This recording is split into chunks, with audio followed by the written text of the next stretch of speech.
In our prior segment, we left off with Steve Hason's story. Do you think this will be less likely to occur today? Dr. Margaret Singer of the University of California, Berkeley, specializes in cult research.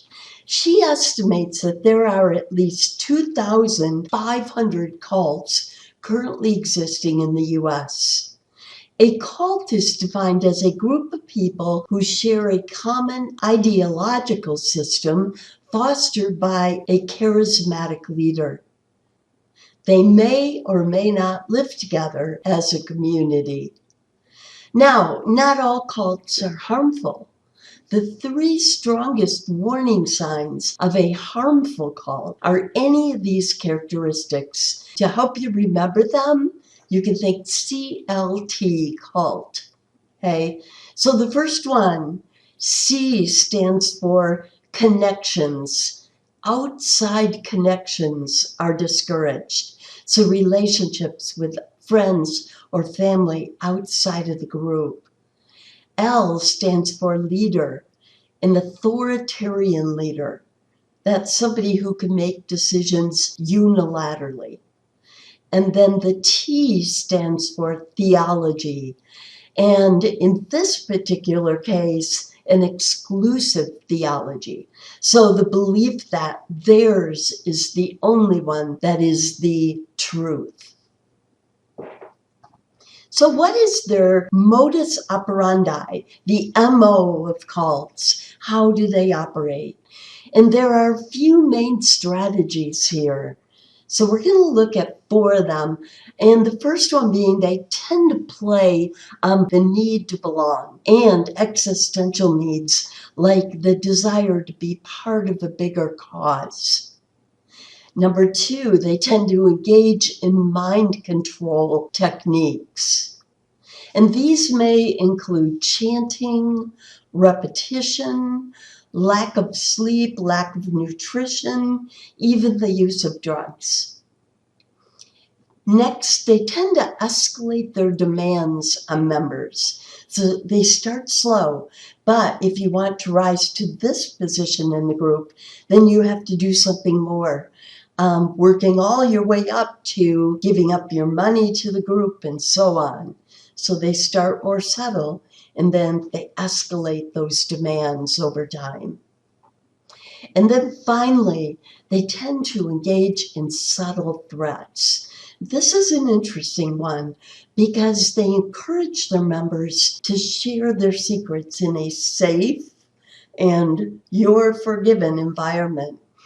But then they let you know in very subtle ways that they can use this information to hurt you. Victims' most common symptoms are strikingly similar to those who suffer from temporal lobe epilepsy. So irritability would be one, loss of libido is another, loss of sense of humor, and heightened paranoia. Again, they're strikingly similar to those who experience temporal lobe epilepsy. Now make sure that you didn't miss a study sheet on attribution errors. The first four in particular can be hard to tease apart.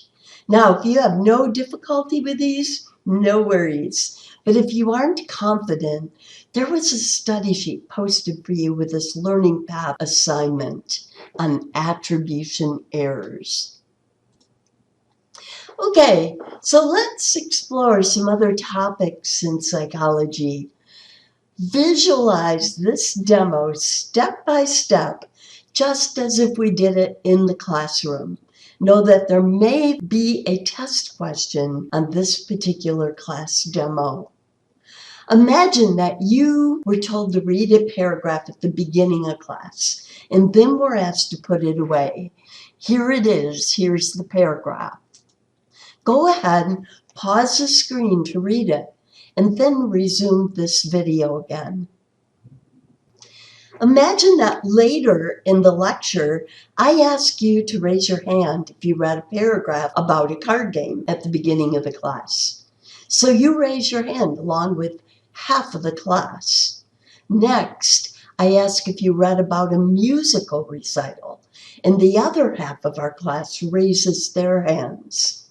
However, you then find out that everyone read the same paragraph. So what would cause half of the class to interpret it differently than the other half?